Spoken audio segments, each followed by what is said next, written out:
Bismillah, alhamdulillah, wassalatu wassalamu ala Muhammad ibn Abdillah, Rasulillah, wa ala man sohiba aman tabi'a amma ba'd. Para pemirsa sekalian, kembali lagi kita berjumpa di SAS Media Production dalam kegiatan pembelajaran daring melalui live streaming di channel YouTube kami ini. Sebelumnya jangan lupa untuk berkembangnya channel SAS Media Production agar rekan-rekan sekalian bisa untuk melakukan subscribe, kemudian like, share, and comment supaya channel YouTube ini bisa berkembang demi syiar daripada Al-Hikmah 1, Yayasan Pendidikan Pondok Pesantren Al-Hikmah 1. Dalam kegiatan ini kami bersama dengan Bapak Kepala Sekolah, ada Bapak Haji Muslihan Nur MPD dan juga Bapak Asep Saipul Milah Eskom selaku Wakil Kepala Sekolah bagian dunia usaha, dunia industri. Dan perkenalkan, saya sendiri Rory Idrus Eskom selaku Wakil Kepala Sekolah bidang kesiswaan. Dalam kegiatan ini beberapa hal akan kami sampaikan melalui media channel YouTube kami ini. Tentu kami nanti akan melakukan diskusi dengan Bapak Kepala Sekolah juga dengan Bapak Wakadudi. Pertama saya ingin dengan Kepala Sekolah terlebih dahulu bahwa terkait dengan kegiatan yang sebelum KBM ini adalah PPDB nggih Pak Kepala Sekolah. PPDB itu kami sampaikan, alhamdulillah tahun ini kami mendapatkan siswa baru sampai sejumlah 200 siswa baru. Lah kemudian di tahun ajaran baru ini juga ada satu program baru nggih Pak Kepala Sekolah, yaitu program ngaji Al-Quran. Ngaji Al-Quran ini sejalan dengan slogan kami, yaitu Smelda, Semea Al-Hikmah Benda, religius, siap kerja dan berwirausaha. Lah pada bagian religius ini akan kami sampaikan melalui program baru terlebih dahulu yang mana program itu adalah program ngaji Al-Quran. Lah program ngaji Al-Quran ini secara detailnya akan disampaikan oleh beliau Bapak Kepala Sekolah. Monggo Pak Kepala Sekolah bisa disampaikan kepada pemirsa kira-kira program Al-Quran ini seperti apa begitu. Terima kasih. Assalamualaikum warahmatullahi wabarakatuh. Waalaikumsalam warahmatullahi wabarakatuh. Jadi di Smelda ini insya Allah untuk tahun ini ada program baru yang dimana program itu kita takhasuskan di Al-Quran, bahwa kalau kita lihat masih banyak di luar sana, bahkan mungkin selain murid-murid kita masih banyak orang-orang yang sudah meninggalkan Al-Quran. Bahkan mungkin setiap hari tidak ada kemungkinan tidak membuka Al-Quran sama sekali. Oleh karena itu, dengan keprihatinan seperti ini, saya atas nama Kepala Sekolah Smelda SMK 251 ini ingin membuat program atau sudah membuat program di sekolahan kami, yaitu adalah program Al-Quran. Yang kita sebut di sini adalah program mengaji 1 jam setiap hari. Karena belum mungkin, kemungkinan orang-orang di sana masih banyak sekali yang tidak perhatian dengan membaca Al-Quran, bahkan sama sekali tidak bisa membaca Al-Quran. Oleh karena itu, di program ini kami selaku kepala sekolah di sini kepengin anak-anak didik kami yang bersekolah di sini dan orang-orang tua yang menitipkan putra-putrinya di sekolahan kami ini, minimal kita punya target, punya keinginan semua anak Semea, semua anak Smelda itu bisa membaca Al-Quran. Syukur-syukur di sini nanti ada yang hafal Al-Quran, Jadi dengan dimulai membaca, itu kan orang bisa membaca Al-Quran itu diawali dengan kecintaannya terhadap Al-Quran. Sebab ketika orang tidak cinta dan didukung penuh oleh semua guru, dan saya juga minta dukungan kepada semua wali santri, semua wali murid yang menitipkan putra-putrinya di sini supaya mendukung program ini. Paling tidak mendorong putra-putrinya yang masih ada di rumah untuk mengontrol anak itu sudah membaca Al-Quran apa belum. Nah, salah satu program yang ada di sekolahan ini adalah setiap hari anak itu membaca Al-Quran selama 1 jam. Jadi sebelum anak itu masuk, kemarin kita sudah mengadakan seleksi, Pak. Kita mengadakan seleksi. Seleksi ini bukan kok menjadikan anak itu lulus dan tidaknya, akan tetapi seleksi ini untuk masuk ke dalam marhalah. Di sini kita ada 3 marhalah yang kita terapkan di Smelda ini, yaitu marhalah pertama itu adalah i'dadi. Yang mana i'dadi ini adalah kesepakatan daripada guru-guru ngaji. Itu i'dadi kategorinya atau ciri-cirinya yang dia masuk i'dadi adalah anak itu sudah tahu tentang huruf, akan tetapi belum bisa membaca Al-Quran. Dalam artian dia tidak bisa menggandeng-gandeng, Pak. Jadi bacaannya itu masih tertatih-tatih. Jadi antara kalimat dengan satu yang lain, kalimat satu dengan yang lain, dia belum bisa menggandeng untuk itu. Dia mungkin tahu a, ba, ta, akan tetapi ketika dia disodorkan dengan ayat yang panjang, dia tidak bisa membaca.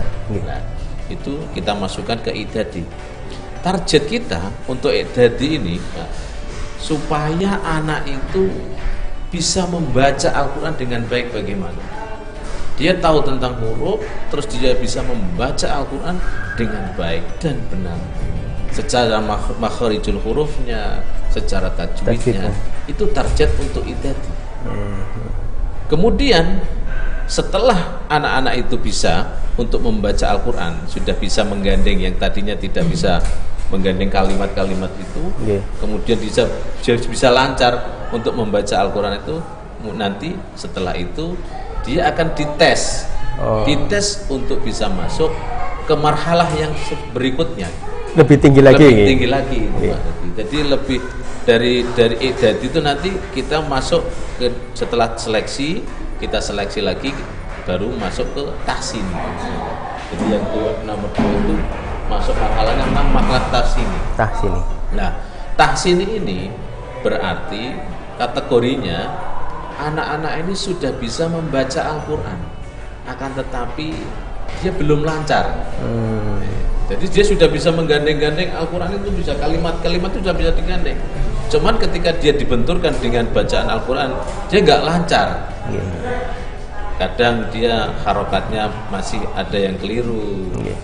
Kadang dia menggandeng antara kalimat ini dengan ini masih ada yang keliru. Atau misalkan tajwidnya tidak tahu, ada matnya itu harus dibaca panjang, dia dibaca pendek, gunahnya juga tidak dipenuhi di situ. Jadi segi tajwidnya itu masih kurang.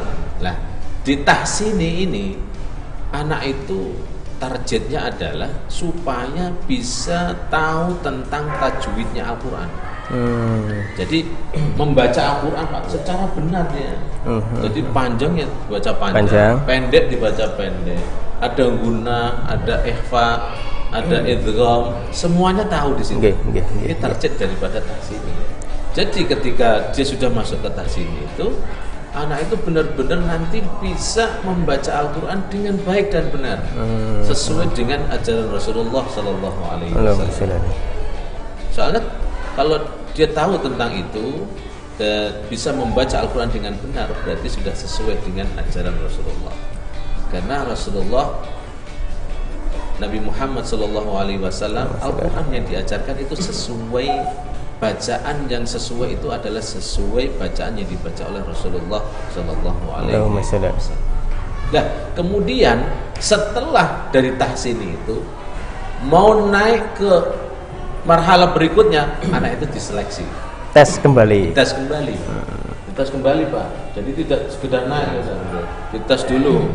Ketika anak itu dites, setelah dites kok dia bacaannya bagus, tajwidnya bagus, semuanya bagus, kemudian kita naikkan ke marhalah yang ketiga. Yang marhalah yang ketiga ini adalah marhalah takmil. Nah, di sini yang marhalah ketiga ini anak ini bacaannya sudah bagus, semuanya tajwidnya sudah bagus. Nah, di sini kita tekankan di situ anak sudah mulai menghafal Al-Qur'an. Jadi menghafal itu tidak langsung harus semuanya, Pak. Jadi kita menghafal di situ, kita hafalin pertama adalah saya suruh menghafal juz amma. Jadi juz amma, juz 30 itu dihafalin. Mulai Qul a'udzu birabbin nas sampai amma yatasaalun, semuanya hafal.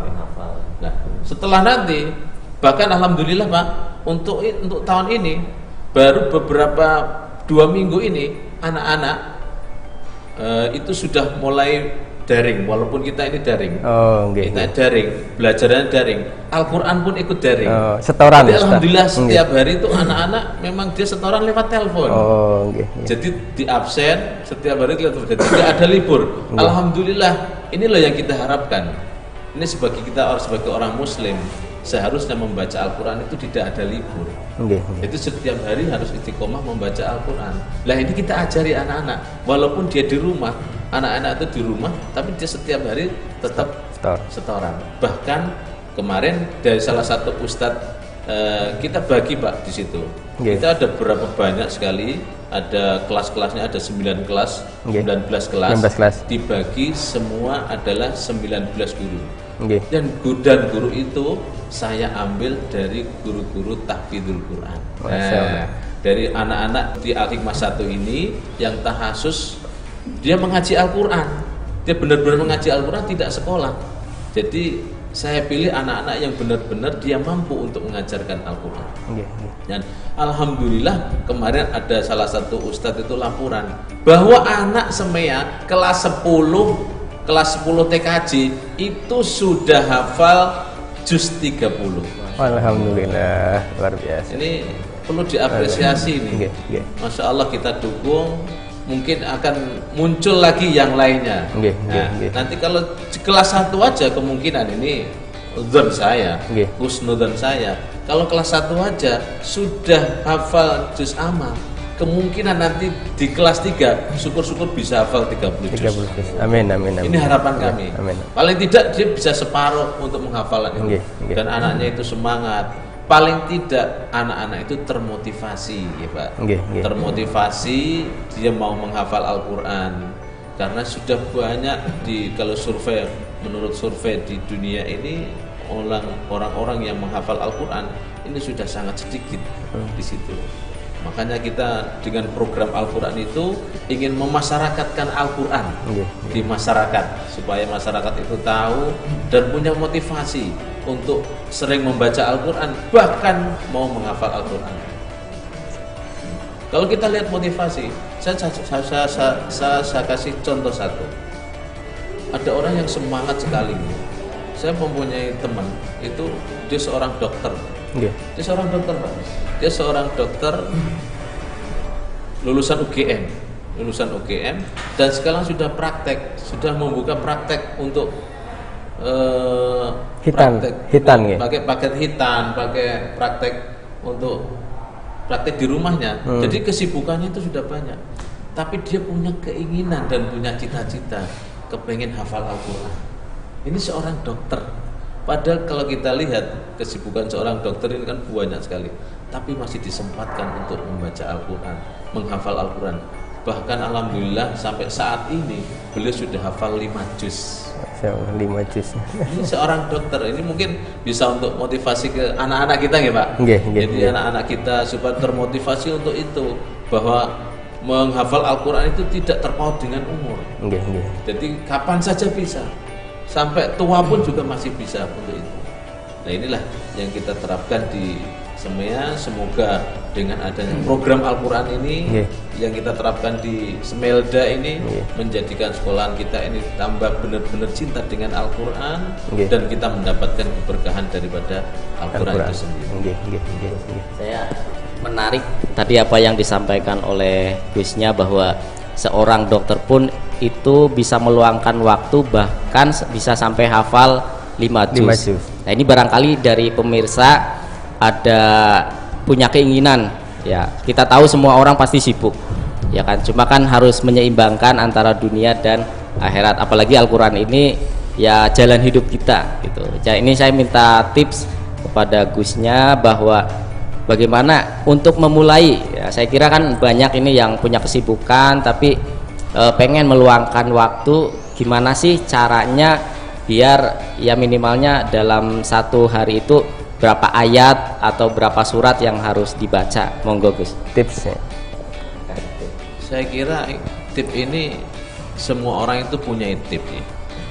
Jadi nomor satu yang harus kita tekankan di sini untuk diri kita sendiri itu adalah kemauan. Kemauan kalau dalam agama itu adalah niat. Nomor satu adalah niat. Kalau kita punya niat yang kuat, di situ nanti adalah timbul kecintaan kita terhadap Al-Quran. Kalau sudah cinta, itu kan berarti semuanya dicurahkan untuk kecintaan itu. Seperti kita suka dengan seorang perempuan, kita curahkan semuanya, termasuk waktunya, ya Pak. Waktunya kita gunakan untuk kecintaan orang yang kita cintai. Itu cinta pertama. Berarti kalau kita kecintaan kita sudah kita terapkan terhadap Al-Quran, kepada Al-Quran, berarti semua waktu itu kita gunakan untuk Al-Quran. Sesibuk apapun, setidak sempat apapun, kita akan sempatkan. Karena apa? Kita cinta dengan Al-Quran. Ini satu Pak. Kalau sudah cinta, semuanya akan dilewati. Sibuk apapun, karena apa? Cintanya dia dengan Al-Quran. Tapi kalau dia tidak cinta dengan Al-Quran, mesti akan ditinggalkan. Apalagi dia disibukkan dengan yang lainnya. Bahkan Al-Quran itu dekat ke open, ya. Cara Jawa itu enggak ke open, orang ke open. Al-Quran itu karena tidak ada kecintaan dalam dirinya. Itu satu. Terus yang kedua, kalau trik-trik dalam menghafal Al-Quran, yang penting kita ini selalu membaca Al-Quran, selalu diingat. Terus yang penting, paling penting sekali, jangan sekali-sekali ketika kita menghafal Al-Quran itu kita selingi dengan maksiat kepada Allah. Berarti benar-benar keikhlasan itu timbul dari diri kita. Keikhlasan itu timbul dari diri kita, sehingga muncullah niat-niat yang bagus, sehingga godaan-godaan setan yang akan mengganggu kehafalan kita, kita menghafal Al-Quran itu akan hilang semua. Jadi harus benar-benar ikhlas. Nah, kalau secara teori orang menghafal itu ya harus, biasanya kan ada waktu-waktu ya Pak, ada waktu yang mustajab itu biasanya kalau paling enak untuk menghafal itu setelah subuh. Jam 12 malam sampai subuh ini waktunya enak, atau sebelum subuh mulai jam 2 sampai subuh ini enak. Habis maghrib itu ya cepat untuk menghafal. Yang penting biasanya ada metode-metode untuk menghafal itu. Ada biasanya ayat 1 dibaca dulu sampai 5. 15 sampai diulangi sampai beberapa kali sampai hafal. Nanti setelah 5 naik ke 5 lagi. Jadi kelipatan 5 nanti tambah 5 lagi. Setelah 5 sudah hafal, nanti naik lagi ke 5. Kenapa? Nah, setelah 5 sudah 10, naik lagi mulai dari atas sampai 10. 1 sampai 10, 1 sampai 10, 1 sampai 10. Begitu seterusnya. Biasanya seperti itu, Pak. Terima kasih Pak Kepala Sekolah. Menarik sekali program baru dari SMK 2 Al-Hikmah 1 ini. Sebelumnya tadi disampaikan bahwa dari 19 kelas itu tenaga pengajarnya adalah dari ustadzah dari tahasus program hafidz Pak Kepala Sekolah Nah, itu ada kriteria mboten bahwa dia itu sudah hafal sekian juz yang jenengan pilih wonten Oh, sudah ada. Nggih. Ya benar. Ini salah satunya. Saya juga menyeleksi anak-anak yang mengajar Al-Qur'an di situ. Nggih. Rata-rata semuanya sudah hafal 15 juz ke atas. Di atas 15 Di atas juz. 15 juz ke atas. Nggih. Jadi anak-anak itu benar-benar intinya sudah mampu untuk mengajar. Nggih. Terima kasih. Dan itu anak tidak sekolah, dia memang tahasus untuk menghafal Al-Qur'an. Jadi setiap harinya dia memang bergelut dengan Al-Quran. Terima kasih. Menarik sekali. Jadi mulai tahun ajaran 2020-2021 ini bagi siswa yang di desa secara otomatis dia akan punya kebiasaan mulia baru, yaitu berupa ngaji setiap pagi di jam pertama, dari jam 7:15 sampai jam 8. Niku 19 kelas yang ada di SMEA itu semuanya mengaji Al-Quran. Nah, artinya tadi yang dari desa, dari laju secara otomatis yang tadinya tidak punya kebiasaan membaca Al-Quran menjadi punya kebiasaan membaca Al-Quran. Dan selama pembelajaran daring ini, alhamdulillah mereka yang dari desa itu semuanya menggunakan teknologi yang sudah ada, bisa dengan telepon atau WhatsApp, Pak Kepala Sekolah, mereka bisa setoran kapanpun, bahkan pakai voice juga bisa itu. Kemudian bagi siswa yang sudah ada di pondok secara otomatis ini menambah nilai tersendiri, jadi sudah punya kemampuan kitab kuning, punya identitas seorang santri, ditambah bisa lebih bagus lagi dalam mengaji Al-Quran. Insya Allah mudah-mudahan Pak Kepala Sekolah. Kemudian saya ingat Pak Kepala Sekolah bahwa di PPDB itu kan kebetulan karena saya ketuanya, saya masih ingat betul ada siswa SMEA itu yang pindahan, Pak. Pindahan dari salah satu sekolah di Lampung, Pak. Itu nyuwun sewu mengabari kami bahwa sudah hafal 17 juz. Nah, itu monggo target Pak Kepala Sekolah soal khusus anak ini akan seperti apa nantinya? Sudah punya modal sebanyak 17 juz, Pak Kepala Sekolah, monggo. Terima kasih. Memang itu tadi saya sudah berbincang-bincang di Pondok Tahfidzul Quran untuk anak yang satu ini, yang anak SMEA yang sudah hafal 17 juz. Kita akan bimbing secara khusus. Secara khusus kita akan bimbing anak itu supaya apa? Target kita itu nanti ketika dia sudah kelas 3 di sini, itu targetnya bisa 30 juz hafal semuanya. Amin. Jadi biar untuk memotivasi yang lainnya, Jadi biar anak-anak yang lain tertarik dengan, oh ya Allah, tentang apa?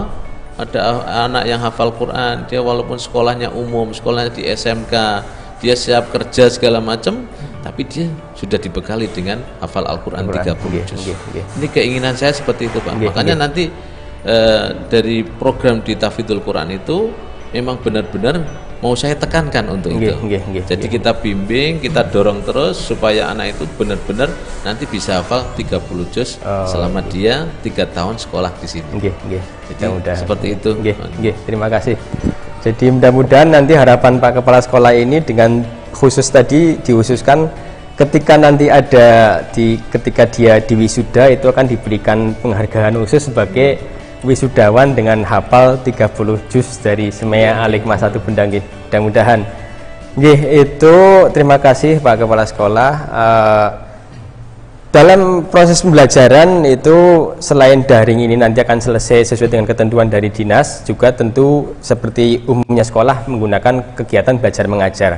Karena ini tidak ada wakil kurikulum, maka kami akan meloncat ke bagian output, begitu bagian output, di mana di sini sudah ada Pak Wakil Kepala Sekolah bidang dunia usaha dunia industri, sesuai dengan slogannya religius, siap kerja dan berwirausaha. Nah, saya ingin diberikan paparan oleh Wakadudi ini terkait dengan siap kerja. Bagaimana? Monggo Pak Wakil Kepala Sekolah. Jadi SMK 2 Al-Hikmah 1 atau Smelda ini kita punya slogan religius, di mana religius tadi sudah dijelaskan bahwa kita akan fokus mendidik siswa itu pertama Al-Quran, selanjutnya siswa itu juga dibekali dengan ilmu-ilmu agama lainnya, dalam arti itu untuk membekali diri siswa.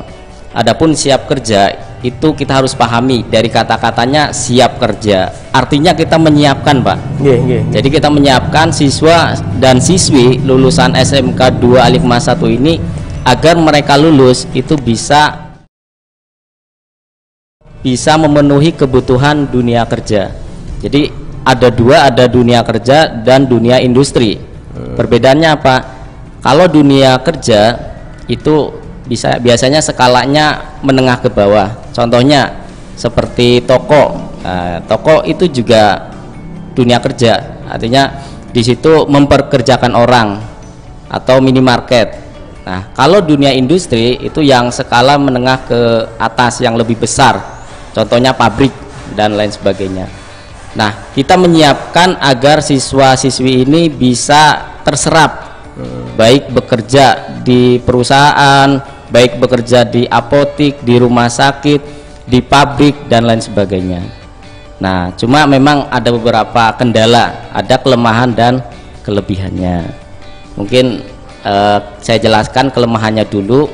Pertama, kelemahan siswa setelah lulus itu dia tidak bisa kerja. Pertama karena faktor usia, Pak. Oh, ada batas usia. Ada batas usia. Karena peraturan Kementerian Ketenagakerjaan itu batas usia minimal untuk bekerja itu 18 tahun. Mohon maaf, dulu Pak Rory Idrus waktu SD dulu diukur ya, Pak. Betul. Kan kita kayak gini ya. Dulu itu kalau mau masuk SD kan harus diukur. Kalau kita tangannya nyampe ke telinga, oh itu baru boleh. Artinya apa? Artinya kalau sekarang saya nggak pernah mendengar, bahkan anak saya pun umur 3 tahun udah sekolah TK, terus 5 tahun udah sekolah SD, kan ada yang seperti itu. Nah, ini berpengaruh, Pak.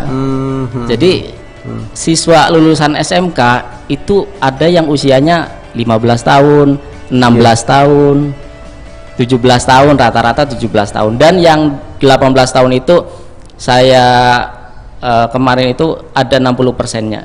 Jadi siswa 132 itu 60%-nya usia 18. Nah, sisanya 40% usianya belum 18 tahun. Artinya memang siap kerja, tapi ada beberapa batasan. Pertama tadi tentang usia.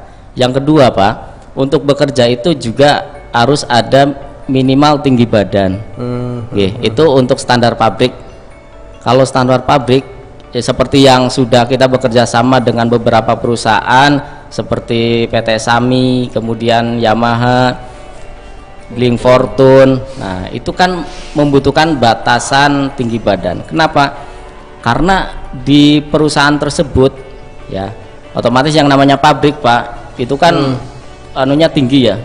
Kalau kita lihat di YouTube atau di TV-TV kan pembuatan sepeda motor itu kalau anaknya pendek nggak nyampe, Pak. Nah, makanya harus tinggi. Makanya tinggi itu juga menjadi salah satu faktor anak itu diterima di pabrik atau di tempat kerja. Untuk batasan minimal kalau laki-laki itu 165 cm laki-laki. Yang perempuan, Pak? Kalau perempuan itu 155, itu batas minimal untuk bisa bekerja di perusahaan-perusahaan yang ibaratnya bonafit, Pak. Kecuali yang mungkin yang perusahaan makanan yang tidak membutuhkan tinggi badan seperti itu. Kemudian selain siap kerja juga siap berwirausaha. Ya, berwirausaha ini ya di SMK sudah beberapa kali bekerja sama dengan mungkin UKM, Pak, usaha kecil menengah. Nanti kita menyiapkan anak itu sebelum lulus dibekali agar setelah lulus itu punya keahlian, keahlian sesuai dengan bidangnya masing-masing. Karena di sini ada 5 jurusan, ada teknik komputer jaringan, kemudian ada farmasi, ada akuntansi, ada BDP, dan juga ada tata busana. Seperti itu. Terima kasih Pak Asep. Jadi sudah diberikan gambaran bagaimana output daripada alumni Smelda ini. Nah, kemudian di proses pembelajaran itu kalau tidak salah ada yang namanya prakerin, Pak. Prakerin ini dalam rangka mempersiapkan siswa supaya lebih siap ketika terjun ke dunia usaha atau dunia kerja. Bagaimana Pak teknis pelaksanaan prakerin yang sudah berjalan di? Untuk prakerin di SMK kami itu tingkatan anak kelas 11 atau kelas 2 ya. Jadi siswa itu diberikan waktu selama 2 bulan. Memang totalnya 3 bulan, yang 1 bulan itu rolling ya. Jadi di tempat yang dekat dijadwal sama untuk jurusan BDP dulu. BDP setelah selesai kemudian disambung jurusan akuntansi, kemudian tata busana, farmasi, dan terakhir TKJ. Untuk tempat sementara ini yang sudah berjalan memang kita masih menengah ke bawah, artinya seperti TKJ ya di tempat-tempat yang seperti toko-toko komputer gitu. Karena di situ secara langsung anak itu praktek seperti perakitan, kemudian instalasi, bahkan tidak sesuai ada tambahan seperti di sekolah tidak ada pelajaran pasang CCTV. Nah, tapi di tempat prakerin anak itu dikasih pengalaman atau pengetahuan baru tentang bagaimana cara instalasi dan pemasangan CCTV seperti itu. Kemudian jurusan yang lain juga dari tata busana kita bekerja sama dengan tempat prakerin. Kalau di Tegal itu ada Husni Butik ya, itu langganannya Al Hikmah, mengerjakan baju-baju pesta, terus gaun-gaun yang mewah itu. Kemudian di Kriya Hijab Bumi Ayu juga kemarin ada 4 anak yang prakerin di situ, dan kebetulan karena ini ada pandemi ya Pak, sehingga sekolah itu diliburkan. Nah itu 2 anak itu karena tidak ada kegiatan sekolah akhirnya dia bekerja, maksudnya di situ ya menambah ilmu dan juga mungkin dapat bayaran Pak ya. Jadi itulah, kadang anak itu kalau udah punya keahlian kemudian dipercaya oleh tempat industrinya walaupun belum lulus tapi sudah diperbantukan seperti itu. Oke, terima kasih. Itu dari tahun ke tahun banyak terjadi begitu nih Pak. Jadi ketika dia belum lulus tapi karena punya skill kemudian diperbantukan oleh tempat dia PKL begitu. Seperti itu.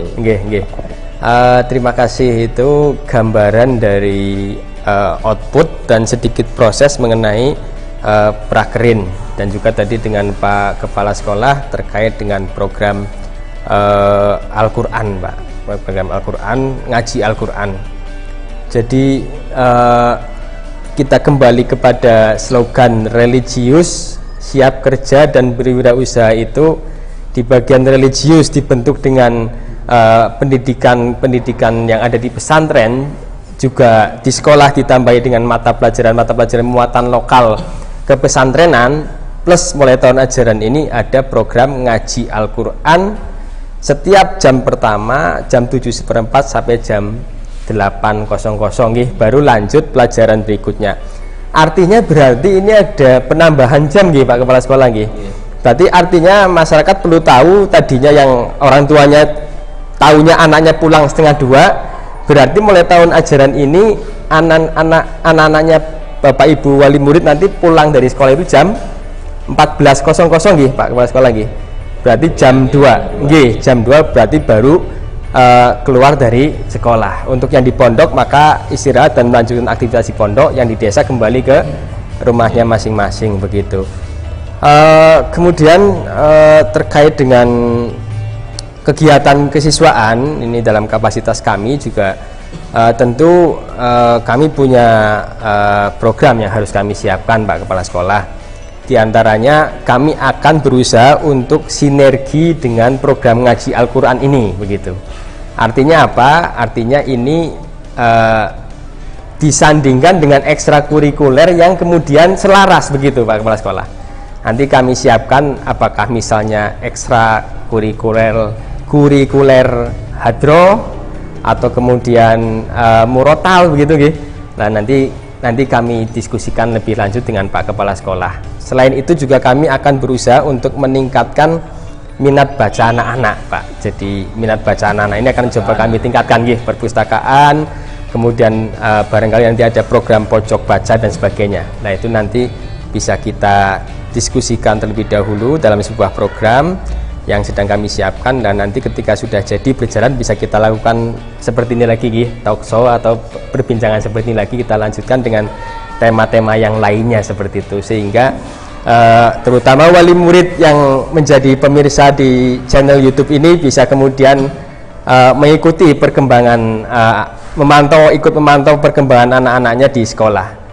Saya tambahkan juga Pak Kepala Sekolah, juga Pak Wakadudi, bahwa mulai tahun ajaran ini juga kami lebih berusaha untuk sinergi terhadap orang tua, sesuai dengan amanat dari pimpinan yayasan bahwa nantinya wali kelas itu wajib untuk membuat grup WhatsApp dengan para wali murid.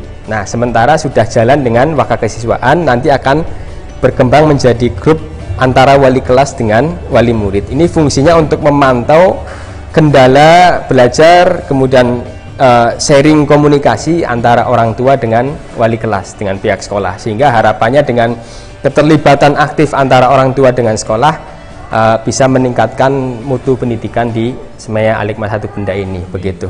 Nggih, amin amin. Mungkin dari yang pemirsa mengikuti live ada yang bertanya di situ, barangkali ada. Tidak, kalau tidak ada ini masih dilanjutkan. Tapi sebelum dilanjutkan di sesi berikutnya, jangan lupa untuk berkembangnya channel YouTube SAS Media Production ini, para pemirsa sekalian untuk bisa subscribe, kemudian like, share, and comment, terutama bagi para alumni Ma'had Al-Hikmah 1 untuk bisa ikut berkontribusi demi berkembangnya media SAS ini, dan juga membantu Al-Hikmah 1 dalam kegiatan syiar. Jadi ini SAS Media Production ini selalu melaksanakan kegiatan peliputan terhadap aktivitas yang ada di pesantren Al-Hikmah 1 ini. Barangkali ada lagi Pak Kepala Sekolah yang ingin disampaikan, atau Pak Wakadudi, monggo. Yang ingin, mungkin ini diskusi kita bersama, perihal mungkin tadi beberapa yang WA ke saya, artinya di Semelda itu beda dengan sekolah-sekolah yang lain, terutama di sini kan sekolah berbasis pondok pesantren gitu, Pak. Nah, mungkin ada beberapa pertanyaan. Kira-kira anak yang masuk Semelda itu harus punya, artinya kemampuannya loh, Pak. Tidak hanya ilmu pengetahuan, tapi ilmu agama juga. Artinya itu tadi ada yang tanya ke saya, gimana cara agar siswa itu bisa mengimbangi dengan aturan yang ada di pondok, aturan yang ada di sekolah, seperti itu. Jadi bisa mengimbangi kegiatannya, waktunya, seperti itu kan. Bagi anak pondok kan banyak kegiatan. Di sini jam 7.15 udah berangkat sekolah, kemudian jam 2 pulang. Nah, itu mungkin ada informasi atau misalkan tips untuk orang tua yang ingin atau punya keinginan anaknya mau disekolahkan di Semea tapi dengan kegiatan yang full, ini seperti apa, monggo. Nggih. Mau Pak Kepala saya? Oh, nggih. Terima kasih, Pak.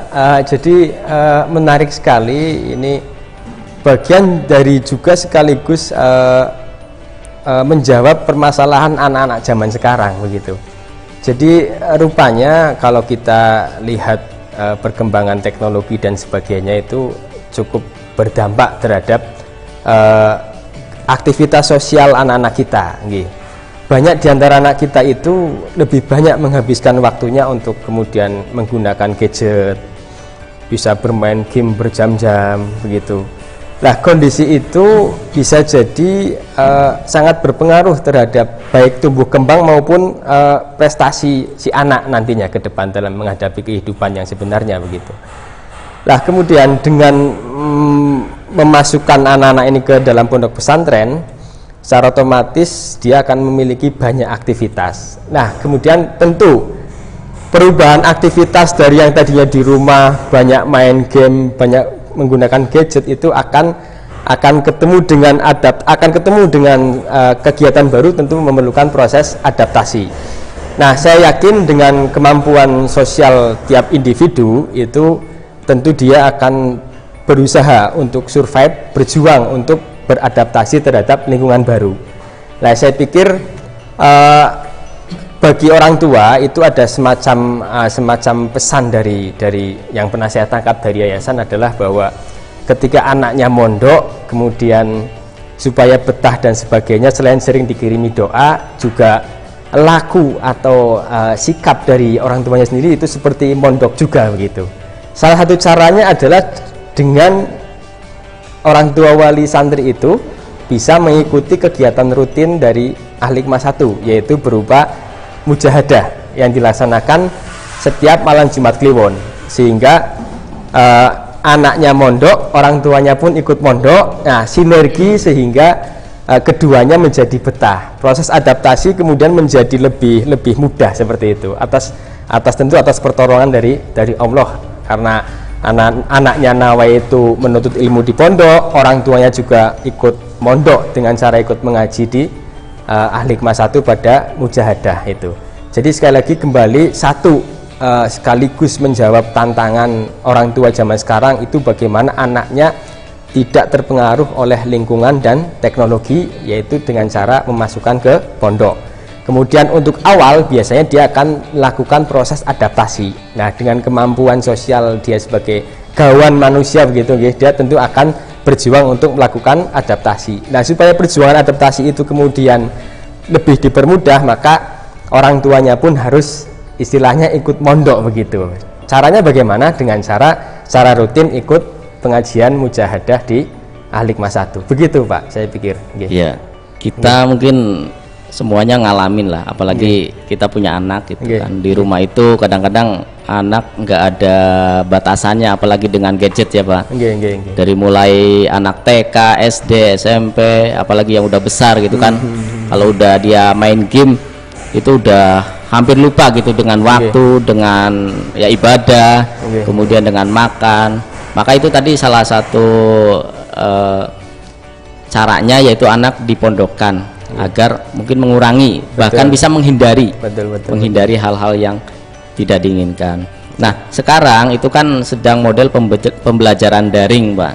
Artinya orang tua itu harus mengawasi anak, karena kalau di sekolah kan otomatis anak udah diawasin oleh guru. Tapi kalau di rumah anak itu pegang HP gitu kan, kemudian orang tua itu kira-kira untuk meyakinkan anak itu sedang belajar atau sedang main game itu seperti apa, Pak? Barangkali ada cerita atau kendala seperti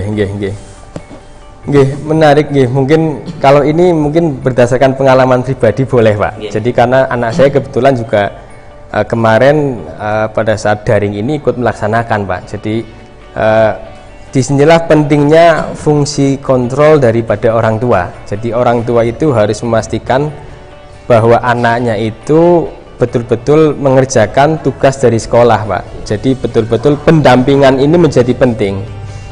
Pendampingan ini menjadi penting bagi keberhasilan proses kegiatan belajar mengajar secara daring.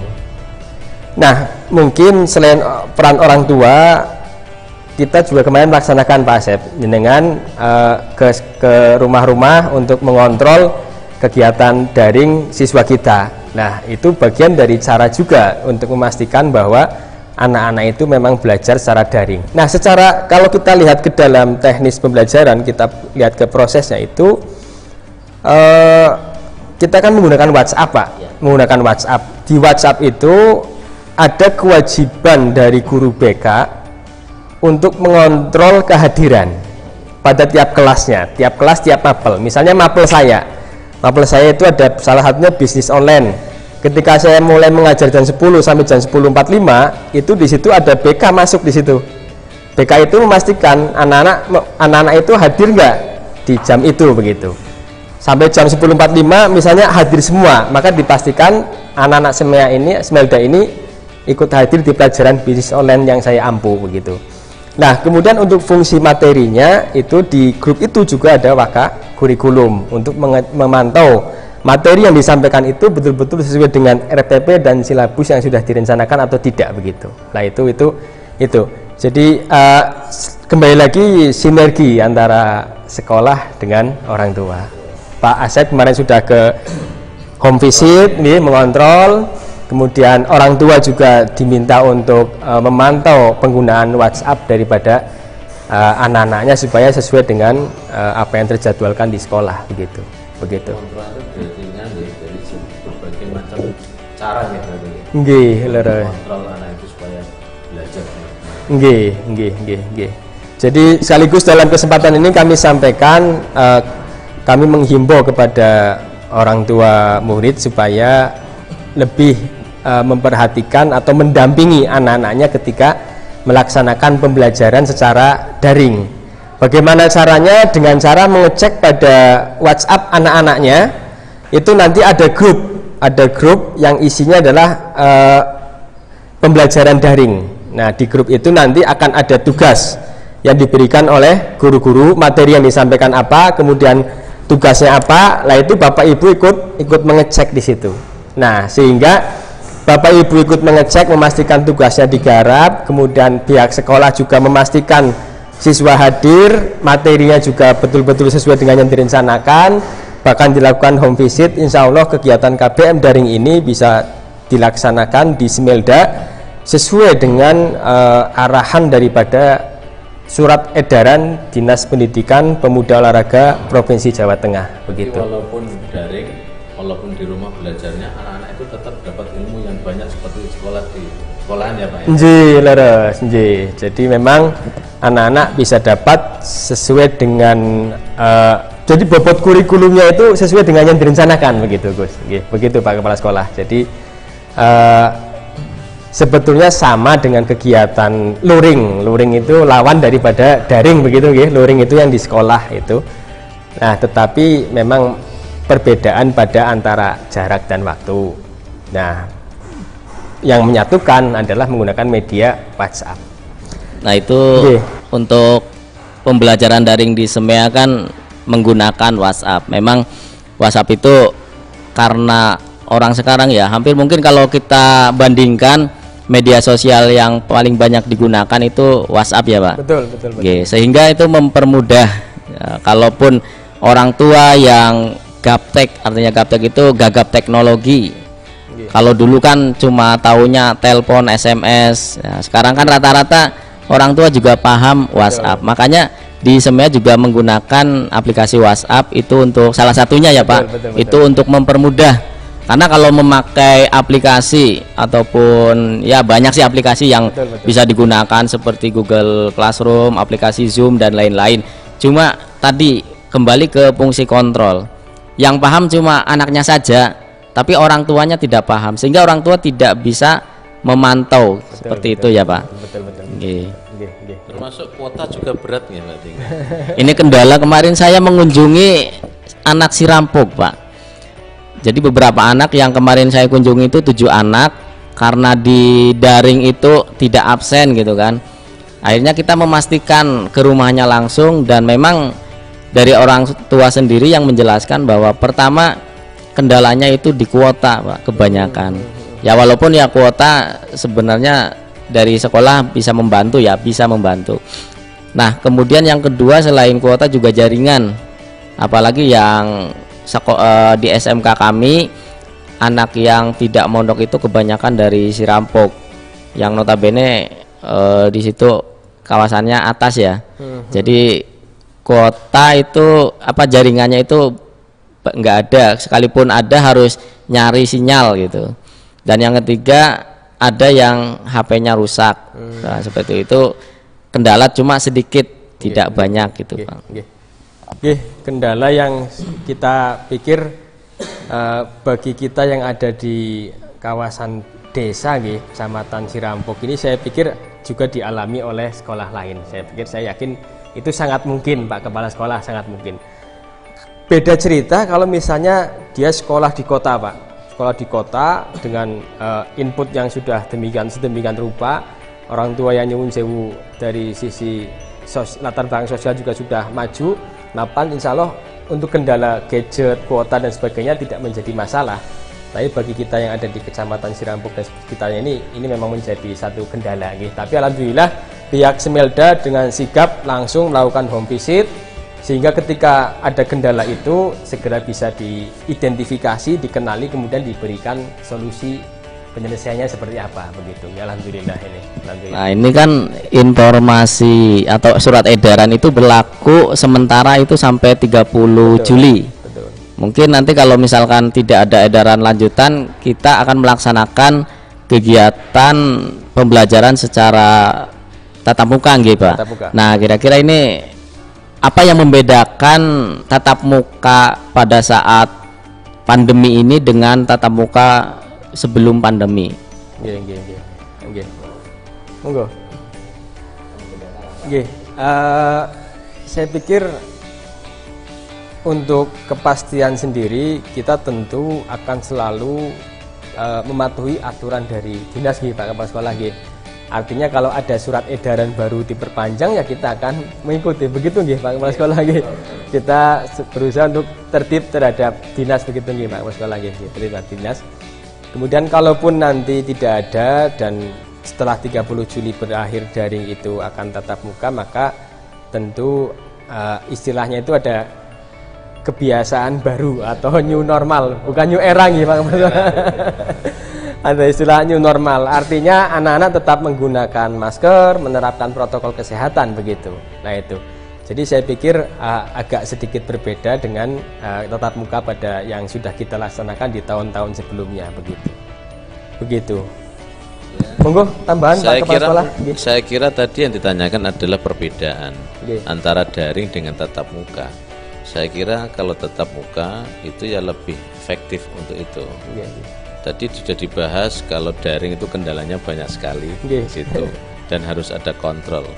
Tapi kalau sudah tatap muka di sekolahan, kita yang mengawasi dan mengontrol semua stakeholder yang ada di sini, semua dari guru, dari waka, dari kepala sekolah, semuanya mengontrol yang ada di situ dan mudah untuk pengontrolnya ketika kita tatap muka di situ.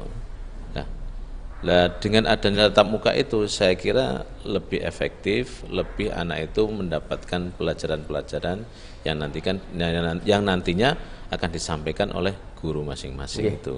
Jadi lebih fokus dan lebih intinya lebih anak itu akan lebih semangat untuk itu karena dia bertemu dengan teman-temannya, setiap hari bisa kumpul dengan temannya. Saya kira anak-anak mulai dari awal pandemi itu sampai sekarang ini sudah rindu sekali dengan pembelajaran tatap muka, Pak. Betul. Jadi sudah rindu sekali sampai anak saya sendiri itu membuat puisi. Saya rindu dengan bangku sekolah. Nah, ini saya kira ini untuk wali santri, wali murid semuanya juga merasakan seperti itu. Kepengennya juga anaknya sekolah seperti normal, seperti biasa. Makanya kita berdoa semoga aja pandemi yang kita alami di seluruh dunia ini cepat selesai dan tidak ada apa-apa. Kemudian santri dan murid-murid yang ada di pesantren Al-Hikmah 1 ini diberi kesehatan oleh Allah, tidak diuji oleh Allah, dan selalu diberi kesehatan supaya bisa belajar dengan baik dan menuntut ilmu dengan baik. Saya tambahan lagi satu, Pak. Ini termasuk tadi yang dikatakan oleh Pak Rory untuk kiat-kiat untuk supaya orang tua ini mendidik anaknya di pondok pesantren. Itu ditambahi dengan riyadhah. Jadi anaknya juga prihatin. Nah, cara bahasa Jawa di sini itu adalah prihatin, Pak. Anaknya prihatin, tirakat di pondok. Jangan-jangan mentang-mentang anaknya disuruh tirakat, orang tuanya nggak mau tirakat. Jadi harus anaknya suruh tirakat, orang tuanya suruh tirakat, ikut tirakat. Ini kan paling tidak biasanya yang seperti sudah dilakukan oleh pimpinan yayasan kita, Abal Habib sendiri itu kan, Masya Allah, Senin Kemis tidak pernah selesai, tidak pernah telat, Pak.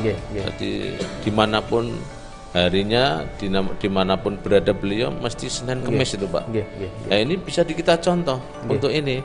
Jadi pengen mendidik putra kita contohi dulu. Pertama ini kan kita ini sebagai orang tua itu kan adalah cerminan dari anak-anak kita. Betul. Kalau anak kita ini baik, anak kita akan ikut baik.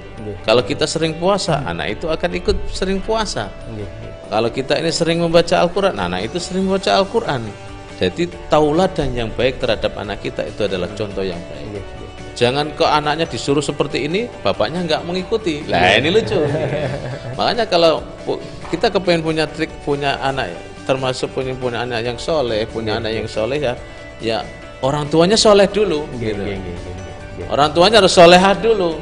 Jangan kepengen anaknya soleh, tapi anaknya nggak solehah. Orang tuanya nggak soleh.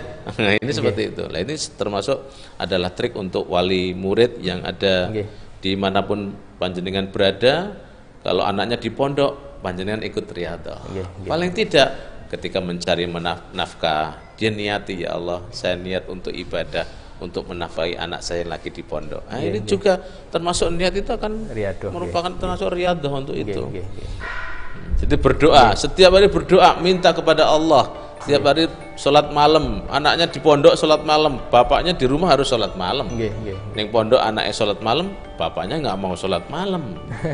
Di anaknya di pondok sholat duha, di rumah nggak mau sholat duha orang tuanya. Nah, ini harus ada keseimbangan. Tadi dan dikatakan sinergi ya Pak ya, sinergi antara anak dengan orang tua. Itu yang menjadikan benar-benar nanti kita bisa memproduk anak atau murid yang benar-benar soleh. Saya kira seperti itu. Jangan lupa mau sekolah di Semelda. Karena ini Nyon Sewu di Semelda ini itu punya nilai plus yang banyak dibandingkan dengan yang lain-lainnya. Insya Allah walaupun kita notabene ini sekolah umum Pak ya. SMK ini kan sekolah umum. Akan tetapi di situ di dalamnya benar-benar pelajaran-pelajaran yang berbau pesantren, yang berbau agama, dan kita tidak tinggalkan di situ. Benar-benar. Makanya jangan lupa dimanapun Anda berapa, putra putri ini panjenengan semuanya yang pengen sekolah di sini, insya Allah kami gembling dengan pelajaran-pelajaran pondok pesantren. Paling tidak yang kita tekankan di sini adalah anak itu punya akhlakul karimah yang baik, Pak. Punya tata sopan dengan orang tua, ngomongnya enak, ngomongnya sopan dengan tata bahasa yang halus, segala macam, tidak berani dengan orang tua, tidak ukul waliden seperti itu. Nah ini harapan kami. Nah, karena itu jangan lupa masuk ke Semelda. Nah, terima kasih. Terima kasih closing statement dari Pak Kepala Sekolah. Lanjut closing statement dari Wakadudi. Terakhir dari saya, apa yang tadi disampaikan bahwa slogan Semelda adalah religius, siap kerja dan berwirausaha. Artinya output dari SMK 2 Al-Hikmah 1 Benda ini ketika anak itu bekerja, anak itu kuliah ataupun berwirausaha, satu yang berbeda dari yang lain bahwa lulusan SMK 2 Al-Hikmah 1 ini yaitu punya religius. Religius itu artinya dia menjalankan hak dengan Allah dan juga hak dengan sesama manusia. Ketika dia bekerja di perusahaan, dia tidak akan berani meninggalkan sholat 5 waktu, dan akhlak kepada sesama manusia juga akan terjaga. Sehingga ini yang akan membedakan lulusan Semelda dengan lulusan lainnya. Ketika anak lulus kemudian bisa kerja, tidak hanya kerja tapi akhlak yang diajarkan oleh sekolahan selama dia di sekolahan ini akan tetap dia jalankan di kehidupan sehari-hari. Mungkin itu saja. Terima kasih. Terima kasih closing statement dari Wakadudi Pak Asep, juga tadi dari Pak Kepala Sekolah. Baik pemirsa, ini sudah masuk di bagian akhir acara. Sebelum kami tutup, sekali lagi pesan dari Pak Kepala Sekolah, jangan lupa untuk putra-putri panjenengan semua untuk sekolah di Semea Al-Hikmah 1 Benda atau Semelda. Kemudian bagi Anda yang alumni atau bagian dari keluarga Al-Hikmah 1, demi berkembangnya channel ini, mohon untuk supaya bisa subscribe, like, and comment demi syiar dari Pondok Pesantren Al-Hikmah 1 dan demi berkembangnya channel ini. Sampai ketemu lagi di sesi-sesi live streaming dari SAS Media Production. Dari kami cukupkan, kurang lebihnya kami mohon maaf. Ihdinas siratal mustaqim. Wassalamualaikum warahmatullahi wabarakatuh.